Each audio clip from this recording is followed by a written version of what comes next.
की वो सकाळी सकाळी उठायचा किडा माझ्यात आहे, पण सकाळी उठून भर पावसात खाली जायचा किडा माझ्यात अजिबात नाही. भर पावसात तुटलेली छत्री घेऊन आपण आलो खाली, कारण आपल्याला घ्यायचे होते व्हेजिटेबल्स आणि दूध. त्यानंतर बसलो गो पटकन रेडी व्हायला, कारण बडबड करायची आपल्याला खूप घाण सवय, त्यामुळे आपण होऊन जातो लेट. म्हणून पटकन केला आपला लुक रेडी.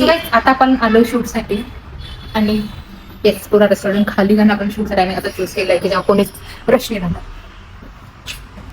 त्यानंतर वेटर दादा कुक दादाकडनं भीक मागून मागून करून घेतला बो शूट, कारण बो रेस्टॉरंटच्या शूट मध्ये वेटर आणि कुकला म्हणून असतं खूप जास्त डिफिकल्ट, कारण हे असतात कॅमेरा शाय पर्सन. त्यानंतर केलं बो थोडं फ्लिक्स, फोटो काढून घेतले आणि फूडचे आणि बिअरचे पण फोटो काढले, जे जे प्रमोट करायचं होतं. आणि इतका पाऊस चालू होता की मला घरी जायचं आलं होतं टेन्शन, कारण भर पावसात स्कूटी चालवणं माझ्यासाठी होतं खूप जास्त मुश्किल, कारण मी लावते चष्माने लावलं तर दिसणार नाही, चष्मा लावला तर पाण्याच्या थेंबाने माझा चष्मा होतो खराब. आणि त्यानंतर मी घालते स्टॉल घातल्यावरती पूर्ण श्वास जातो माझ्या चष्म्यावरती, तर चष्मा होतो ब्लर. बडा ही स्ट्रगल आहे बाई, क्या बोलू मैं आपको. त्यानंतर घरी बघितलं तर माझ्या बहिणीने काढत हो एकदम भारी सुंदर चित्र. जुलै महिन्याच्या स्टार्टिंगलाच आपल्याला खूप सुंदर सरप्राईज मिळालं, बेस्ट प्रपोजल एव्हर. बेअर मिनिममच्या दुनियामध्ये जर असं काही बघितलं ना, आपला दिल होऊन जातो गार्डन. सो आजसाठी इतकंच गाईज, भेटूयात नेक्स्ट व्लॉग मध्ये, तोपर्यंत बाय.